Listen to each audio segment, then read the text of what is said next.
कह रहे हैं कि कॉन्वेक्स लेंस है। इस कॉन्वेक्स लेंस में कुछ ऑब्जर्वेशन दी हुई है स्क्रीन की और साथ में फ्लेम की। फ्लेम मतलब ऑब्जेक्ट की। तो ऑब्जेक्ट के साथ स्क्रीन की कुछ लोकेशंस दी हुई हैं। बताना इनमें से पहले तो लेंस की फोकल लेंथ क्या है, फिर बताना कि ऑब्जर्वेशन कौन सी गलत है। तो पहला काम हम क्या करें, फोकल लेंथ निकालने के लिए आप हमेशा एग्जाम में ध्यान देना कि इस डाटा में से चेक करना कि सेम वैल्यूज कहां है। यहां पर देखो वैल्यू 30 है और यहां 30 है। Identify the same value on the both side. ऐसा कॉन्वेक्स लेंस में सिर्फ एक केस में होता है कि जहां पर ऑब्जेक्ट का डिस्टेंस इमेज से मैच करता है, वो होता है 2f पे जब ऑब्जेक्ट हो।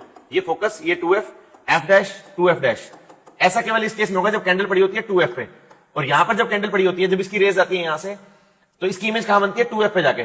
तो यहां से रेज आएगी first parallel pass from focus, second रे पास फ्रॉम ऑप्टिकल सेंटर, ये बन जाएगी इसकी image at 2f, exactly same जगह पे 2f वाली जगह पे। तो ऐसा सिर्फ एक ही केस में होता है कि जब कॉन्वेक्स लेंस के सामने ऑब्जेक्ट पड़ा हो एक सर्टेन दूरी पे और उतने ही डिस्टेंस पे वहां बने उसकी इमेज।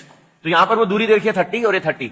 ऑब्जेक्ट मतलब फ्लेम, फ्लेम का डिस्टेंस 30 ही बनाइए और इमेज जो बन रही है वो 30 दूर बन रही है। ये इसकी बन रही है इमेज, इस कैंडल फ्लेम की इमेज बन रही है जाके 30 दूरी पे।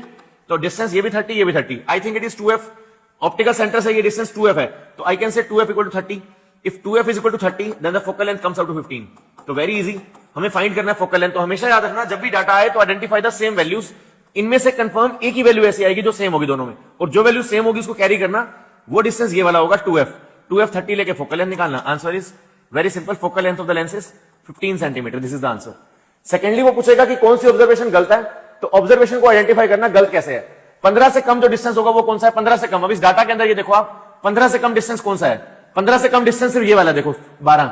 अब जब भी कोई ऐसा डिस्टेंस आता है हमारे पास जहां डिस्टेंस इससे कम हो, तो 15 से कम डिस्टेंस ये रहा 12। तो जनरली किसी भी लेंस में जब भी ये डिस्टेंस 15 से कम होगा, तो 15 से कम का मतलब हो गया फोकल लेंथ ये रही, ये 2f, ये f डैश, ये 2f डैश। तो 15 से कम के लिए ऑब्जेक्ट यहां रखेंगे इस जगह, क्योंकि फोकल लेंथ तो 15 है। और 15 से कम क्या होगा 12 पे, ये देखो 12 की बनाया। तो 12 वाली ऑब्जर्वेशन में क्या होगा, कैंडल यहां रखेंगे। जब कैंडल यहां रखेंगे तो कैंडल से फर्स्ट रे जाएगी पास फ्रॉम फोकस, सेकंड रे यहां से पास होगी, इसकी बनती है वर्चुअल इमेज। लेंस के पीछे जाके ये बनती है हमारे पास वर्चुअल इमेज। अब जो कैंडल की ये बनेगी वर्चुअल इमेज, ये इमेज जो वर्चुअल बनती है बेटा, इसके लिए स्क्रीन की नीड नहीं होती। कैंडल की इस केस में ये जो बन रही है इमेज, ये लेंस के पीछे बन रही है, वर्चुअल है, वर्चुअल के लिए स्क्रीन की नीड नहीं होती। और ये बोल रहा है कि 12 वाले के लिए स्क्रीन लगानी है 70 दूरी पे, तो गलत बोल रही है क्योंकि स्क्रीन की नीड नहीं है बेटा। तो कौन सी ऑब्जर्वेशन गलत है, तो answer is incorrect observation is observation number 5।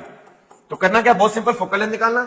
Focal length से कम वाली वैल्यू कौन सी है इसमें से चेक करना, वही आपका आंसर होगा। That observation is incorrect. That is observation number 5। Note करो, वेरी इंपॉर्टेंट।